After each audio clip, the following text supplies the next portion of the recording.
Sevdiyiniz şəxslərdən sizə dönüşlər varmı? Buna baxacağıq, dəyərli xanımlar. Sevdiyiniz şəxslərdən sizə dönüşlər varmı?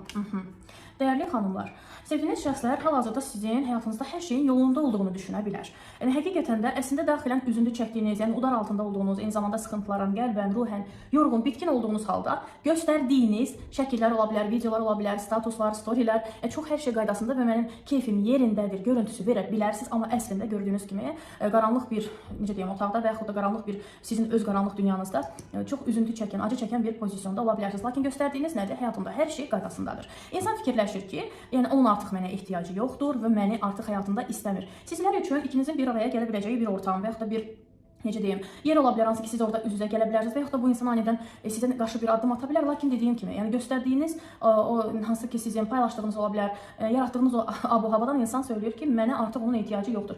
Məni izləyən əqrəb bürcləri ola bilər, doluşar bürcləri, buğa və şir bürcü ola bilər. Bu bürclər aktiv ola bilər və oxatan bürcü ola bilər. Digər bürclər də məni izləyə bilər. Ağlınızdakı şəxslər də bu bürcdən ola bilər, dəyərli izləyicilərim. İnsanlar fikirləşir ki, onun mənə artıq ehtiyacı yoxdur. Lakin üçlü zaman dilimində münasibətlə bağlı bir yüksəliş, yenidən bərpa olmaq, yenidən münasibəti yüksəltməklə bağlı şanslarınızın ola biləcəyini sizə söyləyə bilərəm, dəyərli xanımlar.